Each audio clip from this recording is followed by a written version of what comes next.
Dick Powell as Richard Diamond, private detective.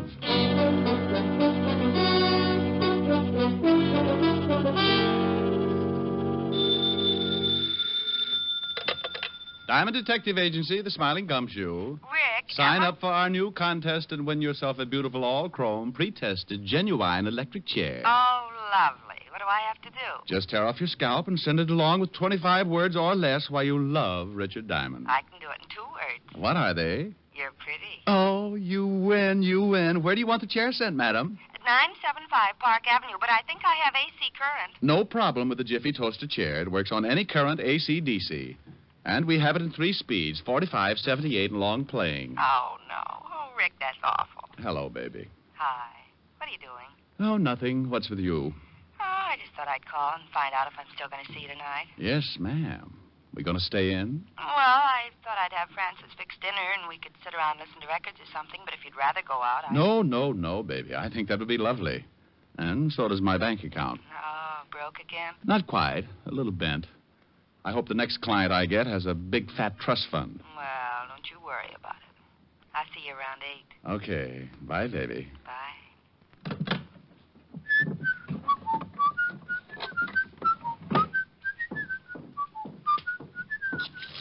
Now, let's see. 6 shirts, 4 pairs of socks, and... Hey, how did that get in there? Well...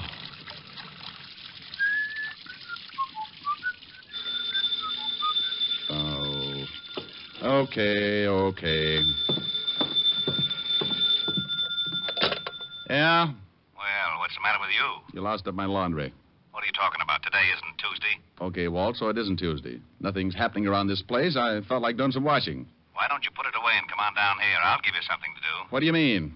You sound like you're surrounded by Sergeant Otis's relatives. I got a big headache. I think maybe you can help me with it. Trouble? All over the place. You don't have to, but I'd like to, well, sort of kick it around with you. Sure. I'll throw a few more things into soak and I'll be right down. Oh, thanks, Rick. Hey, it's really serious, isn't it? Now, what makes you say that? Look, Father, every time your ulcers hold a rally and you want me to come down and join in, you say, thanks, Rick, just like I'd laid an egg or something for you. Oh, you think you're pretty smart, don't you? Sure. If I listen to everybody who thinks I'm not, I'd wind up playing mumbly peg in a straitjacket. I'll be right over.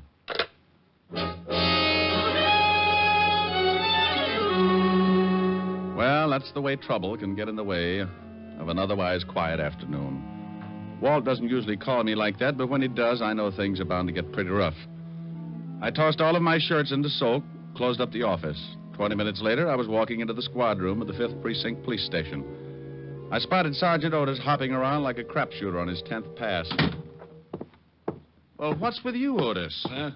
Oh, don't bother me now, Shamus. I got to get these reports into Lieutenant. Well, get you. What's the matter? Did you suddenly discover you were working for the police department? Now, that's very funny. Ha. Okay, you got to laugh. Now beat it. The lieutenant expects you. Well, all right, but for Pete's sakes, Otis, stop acting like that and don't bust into the lieutenant's office like that. You'll swear you've been doped and start an investigation. Shamus, someday I ain't even going to bother to answer you. Sergeant, the day you don't open your mouth to say something stupid, the whole world will start singing. Oh, yeah? Yeah. And when I think about it, why don't you start combing your hair? What's the matter with it? Looks like a mattress after the lions got through with it. Oh. Hello, Walt. Hello, Rick. Sit down. Oh, maybe I should have worn black. That or a propeller on my hat. First, I run into Otis, acting like he was shot out of a cannon. Then I waltz in here, and you give me that big hello like you just discovered a body in your desk. Lan Jacoby is back in town. What? Yes. Oh, but we got an indictment on him. Got him deported 6 years ago. Look, Rick, there's no mistake. One of our stoolies brought us word. Oh, but that's crazy. Jacoby knows the feds will pick him up in a second. How'd he get back in? Who knows? Florida, maybe. Last we heard, he disappeared in Italy. And about 6 months later, we got a report he was seen in Cuba. Oh, are you just going to take the stoolie's word for it? What else have you got? I got 3 bodies to date, and they're all very dead. Jacoby? It's got to be. Why? Well, the first two are the guys that turned state's evidence and helped to put Jacoby away. You remember them, Ross and Kreisel. Jacoby swore he'd get him someday. Who's the third? The stoolie who gave us the tip. Walked out of the station, and somebody with a Thompson scattered them all over the front steps. Right in front of the station? Yeah, it'll be in the evening paper. The commissioner is very unhappy. How about the feds? Are they working on it? Up to their necks, but nobody can find out how he got in or where he might be hiding out. Oh, here's something else that makes us sure it's Jacoby. In this town, there are at least 5 of Jacoby's old mob. The minute this thing broke, we started to check. They've all disappeared. You think they're organizing again? Oh, Walt, come on Rick, now. I don't know what to think. That's why I wanted you to come down. You're one of the guys who worked on the Jacoby case. You remember a lot about it. Well, sure, but... Oh, now you can't tell me Jacoby is going to try to start operating again. It's a one-way pass to that little green room up at Sing Sing. I know it, but you tell me. I don't know how to figure it. You can't find anybody else who's seen Jacoby. Huh? No, just the stoolie. He's going to make a swell witness. Yeah. Lieutenant. Yeah? We just got a report on the teletype. Jacoby? Yeah. Florida reports the body of a man found out in the Biscayne Keys. They checked and found out he was a Cuban, chartered boats for fishing trips. And the immigration boys checked with the authorities in Cuba, and it turns out that this dead guy took a party of 2 out for a trip and never showed up again. Wait a minute. You said a party of 2? Yeah, a dame and a guy. Well, what makes you think the guy with the dame was Jacoby? Because the description fitted Jacoby exactly. And the feds say that Jacoby married a dame in Italy. And the dame that got on the boat fits the wife's description. Mm-hmm. Well, Rick? That's ridiculous. Okay. We now agree on 2 things. Leon Jacoby is back in the States, and it's ridiculous. Will you give me a hand? I need somebody who really knew Jacoby. Hey, Diamond, did you really know Jacoby? Sure, Otis. We used to go out and shoot dumb police sergeants together. Oh, hey, Lieutenant, why don't he ever give me a straight answer? Because it wouldn't fit your crooked head. Now go out and dig up some more reports. Okay. All right, Walt. Now, let's say Jacoby's going to start operating again. He's made sure of one thing. Nobody who's seen him is alive enough to testify. So? So this. I'll 8 to 5, Jacoby's going to make a quick haul someplace and do one more killing. You expect the killing? I expect an attempt. He's gotten 2 of the guys who put him away. He's just got one more guy to tag. He said he'd do it himself and with a knife. That means he's got to find you. Yeah. The haul must be really important for him, the risk coming into the States. He probably needs money to keep going, so he'll pull off the job and then try to get me. And he'll leave the country the same way he came in. Nobody can ever swear they saw him. Except the 5 guys in his mob. I think he'll kill every one of them, too. That's a lot of doing. Jacoby's a lot of killer. Now, we've got to find out where at least one of those guys is. We'll find Jacoby and try and stop the slaughter. Yeah, but you've got to watch your step, Rick. There's no telling when he's going to pull off the job and try to go to work on you. Look, I'm not happy about it. I'm really the guy who's responsible for putting Jacoby away, and I know him pretty well. He's got a vendetta, Walt, and guys like Jacoby don't figure they're their brother's keeper. The score is 2 out of 3 with 1 to go. He'll try his best to kill me and even it up. Well, where do you say we start? I don't know. Oh, give me a list of the 5 guys you think are with Jacoby and all the information on them you got. It is right here. All right. Put 2 of your best men on these 3 guys at the bottom of the list, and you and I will start with these 2 on top. Okay, but I hope we find Jacoby in time. Walt, so do I. The way he uses that knife, I'll have to have all my clothes made out of bandage. Walt assigned 2 of his best men to start checking on the 3 names at the bottom of the list, and we took off for Flatbush. Our first man was a hoodlum named George Vale, and one of his favorite hangouts was a pool hall on Church Avenue. Snooker or straight pool? We want to talk. You want to talk? Go over to the park. Get yourself a box. Oh, look, your wisecracks can only give you a hollow mouth. Show him the badge, Walt. Oh, cops. Well, what do you want? You know a man named George Vale? Nope. Let's go. Hey, wait a minute. Look, I'm not going to fool around. The answers here will be a lot easier. We know Vale comes here a lot. You don't want to tell us about him? The boys at the station have got time to help your memory along. You can't haul me in. What's the charge? Withholding police evidence. It can get you a couple of years. Let's go. Hey, wait a minute. Okay. Okay, what? Oh, wait a minute. I just want to be sure no one sees me talking to you. Okay. I don't know much.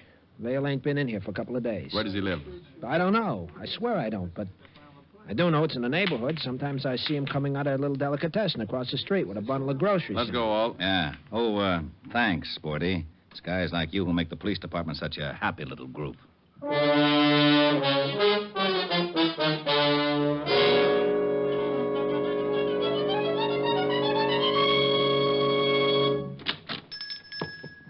So Good afternoon, gentlemen. You own this place? Yes, there's something wrong. Does a man named George Vale come in here much? Oh, something is wrong. I told Mama that George was on no good. Then he does come in here. You're a policeman, maybe. Yes, we're policemen. Now, would you mind telling us, please, if whether... Mama! Mama! Oh, she must be out and back. I want to show her. She liked this George fellow. He was always with the flattery. Now I want to show her what happens to that no good. Mama! Please. We haven't got much time. Oh, I'm sorry, gentlemen. You must excuse an old man. There's so little excitement. So, now what can I do for you? Do you know where George Vale lives? Sure. I'm sending him over stuff lots of times. It's up 2 blocks, but he ain't there. How do you know that? Because his wife, she's coming in for the last couple of days. She said he was out of town on business. He's got a wife? Sure. A blonde. She's not bad looking. Well, you know. Yeah. What is Vale's exact address? Here, I'll write for you on a piece of paper. What time you got, Rick? 2:30. There are, gentlemen. I hope you catch him for whatever he's done that's no good. We'll have to ask you not to mention this to anybody. Not even to Mama. Well, okay, to Mama, but you tell Mama to keep it a secret. Oh, a secret. Well, maybe I'm not telling her for a couple of days yet. Come on, Walt.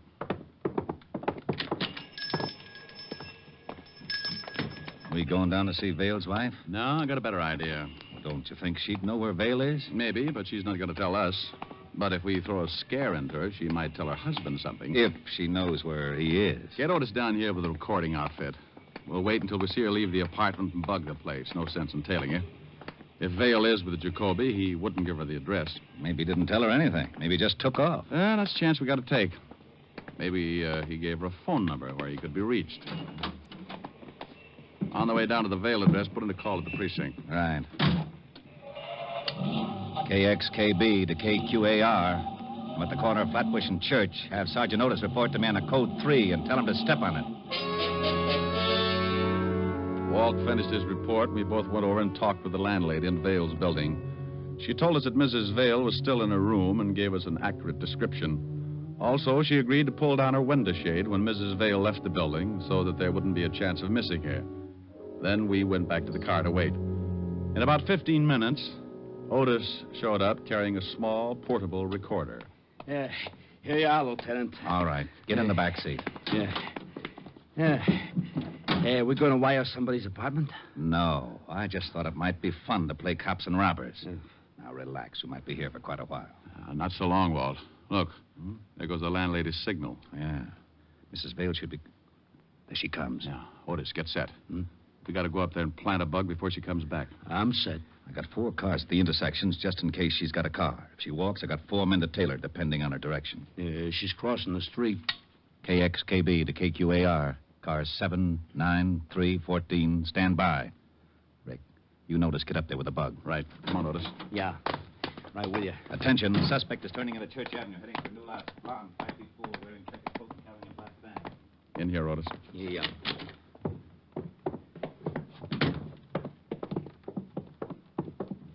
Well, this is her room.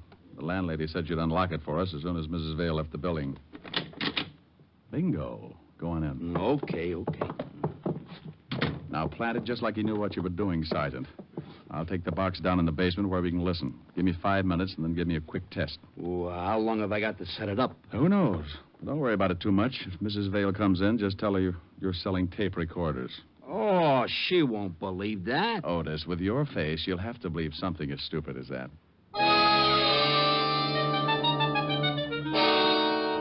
I dropped the wire out of the window and went out and down into the basement. It was a slipshod way of wiring a room, but we were in a hurry, and it would have to be enough. I set it up and waited for Otis to start croaking. Okay, Diamond. I'll start counting. 1, 2, 3, 4, 5, 6. Hey, I think I hear somebody coming. I'm going out the window. I'll see you in the basement.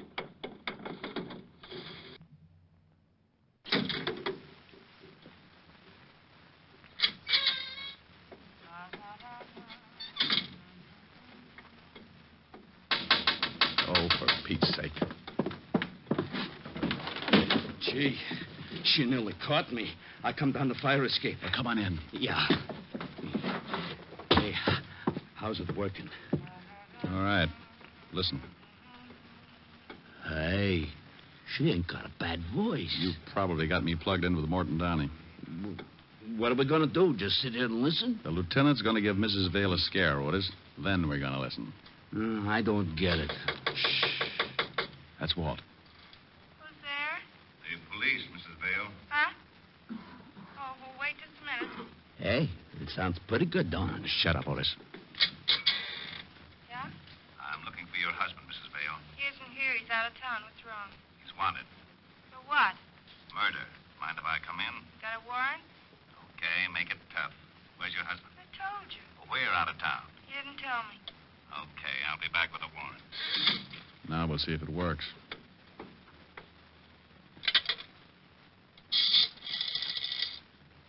Hello, operator. Evergreen 33349, please. Yeah. Hello, is George there? Oh, tell him Mary. Hello, honey. Well, look, I'm sorry. Yeah, I know, but this is one of those times. Yeah, a cop was just here. Yeah, cop. Murder. I don't know. No, I didn't let him in. Huh? Oh, I never thought of that. Okay, I won't call again. Bye, baby. Okay, Otis. Stay here and keep this thing going. I got to get back to the lieutenant.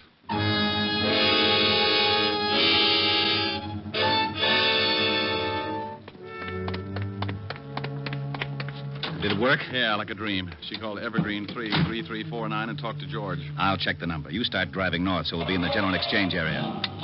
KXKB calling KQAR, code 600 and Evergreen 3. We headed across town while Walt put in the code to the precinct. In less time than it takes Sergeant Otis to say, oh, yeah, we had our address.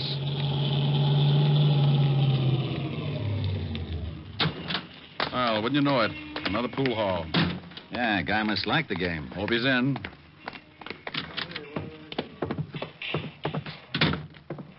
Pretty crowded, I don't... Oh, yeah. Yeah, there he is. He sees us. He's going for the back door. Let's grab him. Right. Hey, let me go. Take your hands off me. You're busting my arm. Just take it easy, Vale. All we want to do is talk to you. Come on, outside. Okay. Go on, Vale. In the car. Quit shoving. I'm going. Walt, how... Wait. Now, Rick. Where did that shot come from? Got Vale in the chest. Yeah, across the street. Stay down. Yeah, look. Look, Vale, you're not going any place now. We know you're working for Jacoby, and we know he's close. The guy who just shot you is working for Jacoby, too. You're not going to cover up for a louse who just fingered you, are you?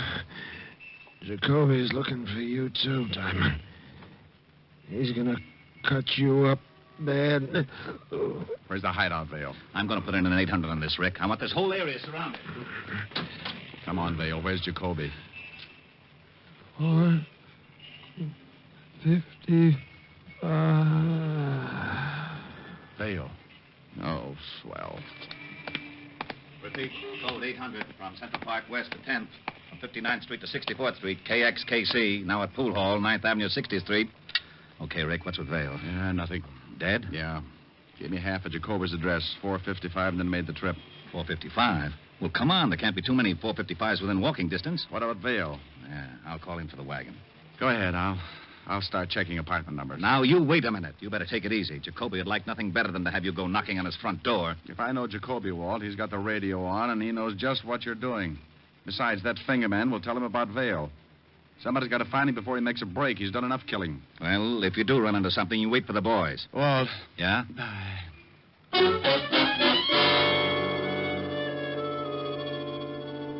I took off and started checking addresses that began with 455. The first was Cold Turkey, nothing but a married couple who looked like they were in training for Madison Square Garden. I moved on. Somewhere in that neighborhood, Leon Jacoby was listening to his radio. Car 3, code 800, 455 to 61st Street. Car 16, 17, and 18. Shut it off, Jane. 61st But, and Leon, 5th Avenue, they're same surrounding this code. whole area. Shut it off. All right. All right. I wish the boys would get back. All right, take it easy. Take it easy. Yeah, who is it? Eddie, boss. Okay. Boss, the cops... Come in. 2 cops picked up Vale in the pool hall. Oh, so that's what it's all about. That Vale will talk. No, he won't. What do you mean? Well, I waited across the street. Got Vale when he came out with the 2 pigs. Oh, you did, huh? Well, you did me a favor, Ed. When I figured he didn't want anybody around that might squeal, you know, Vale, wife and everything. Yeah. Yeah, you know what else you did, Ed? What? No, what? When you plugged Vale, you brought the whole New York police force right down to my neck. Huh? Yeah. So, I gotta return the favor. Well, what do you mean? I just didn't think. No, you didn't. Leon, come on. We got to get out of here. Will you shut up? Hey, now, wait a minute. What's with you? I got a present for you, Ed. Huh? Leon! Oh, no, boss. Put that knife away. Sure. No. Leon. Oh. Oh, Leon. Oh, no. No. What's the matter with you? What did you do that for? I'm in a tough spot. I go faster alone, baby. Alone? Yeah, baby. You mean... Yeah, that's right. You'd leave me. Look, I got no choice. You know how it is, kid. 1 might get through, but 2, no chance. Nothing to say, baby? Yeah. Go on, get out. Just like that, huh? Then what would happen to you? You might help the cops find me, huh? Tell me, aren't you a little scared? No. Just sick. I've been sick since we got here. I wish I'd known what you were really like. I'd have laughed at you when you asked me to marry you. Oh? Well, go on, baby. Laugh now. Maybe it'll help. Well, go on. Laugh your head off. Nothing funny. You're trying not to act scared. Jacoby don't scare you none, huh? Now I laugh. You're scared plenty because you think I might kill you. Well, say something. Don't just stand there. You're scared. You gotta be scared. Everybody's scared of Jacoby. You slapped Jacoby. Okay, baby. Nobody slapped Jacoby. Not you, not the cops, not anybody. Maybe you like to beg me not to kill you, huh? Go ahead, go on, beg. Oh? Okay. I think about you when I'm back in Forenzy, baby.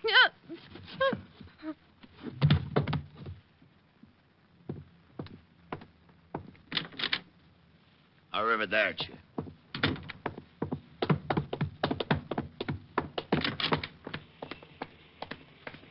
Jacoby, hold it. What? Stop, Jacoby.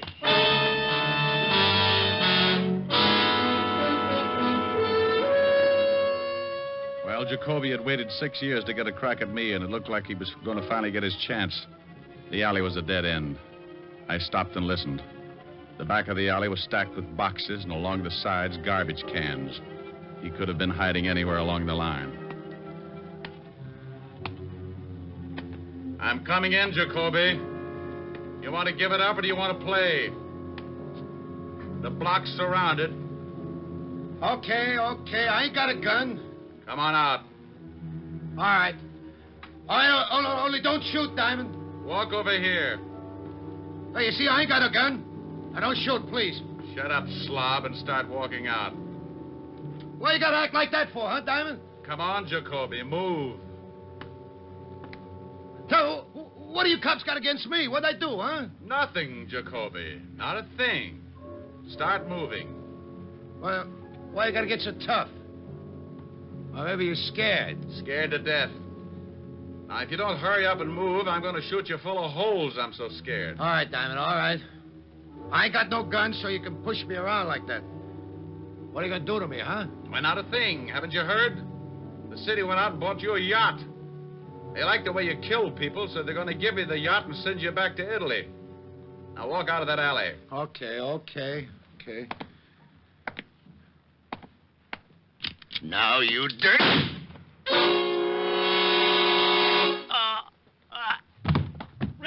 Rick! Over here, Walt. Over here. He pulled his knife on you, huh? Yeah, I didn't think I'd see it. Well, you're lucky you did. Yeah, well, I expected it. There used to be an old saying 6 years ago. When Leon Jacoby wants you dead, he'll use a knife and you'll lose your head. Yeah, he should have remembered. I keep up on slogans.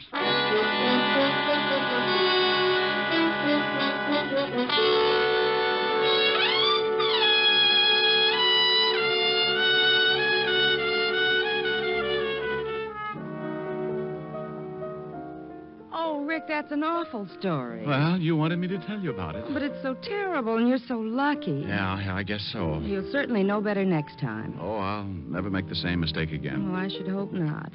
Imagine being in such a hurry you've forgotten threw your socks in with all those lovely white shirts. Plaid now, baby. The color run that much? Sweetheart, when I got back to the office, it looked like Picasso had been in my wash basin. My shirts are ruined. Well, don't you fret.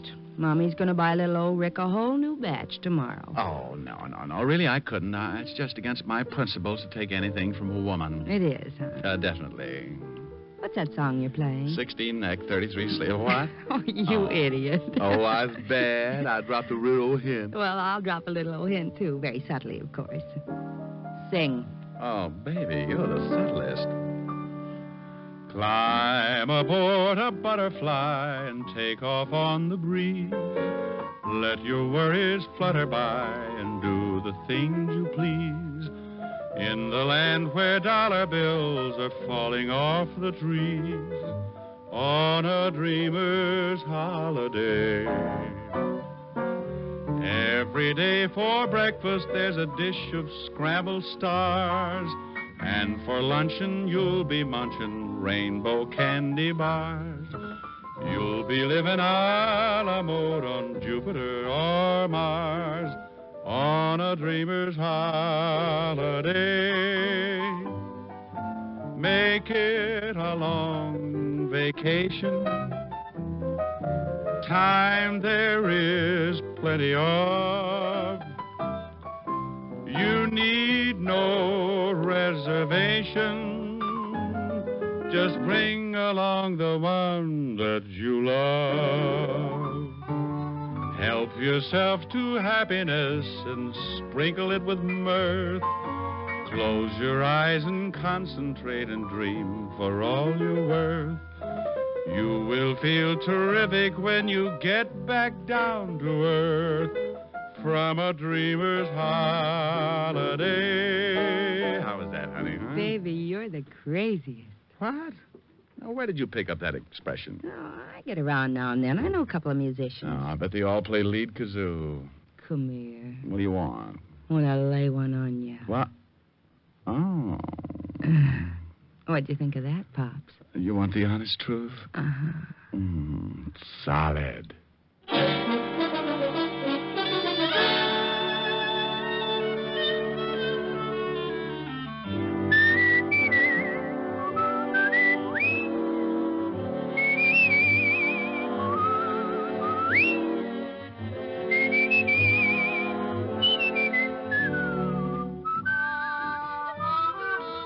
You have just heard Richard Diamond, Private Detective, starring Dick Powell. Helen was played by Virginia Gregg, Lieutenant Levinson by Ed Begley. Also in our cast were Wilms Herbert, David Ellis, Gene Bates, Edmund McDonald, and Charles McGraw. Music was under the direction of Frank Worth. Richard Diamond is written and directed by Blake Edwards. Dick Powell soon will be seen in the screen version of the best-selling novel, Mrs. Mike. Now, this is Eddie King inviting you to be with us again at the same time next week when we will again bring you Dick Powell as Richard Diamond, Private Detective.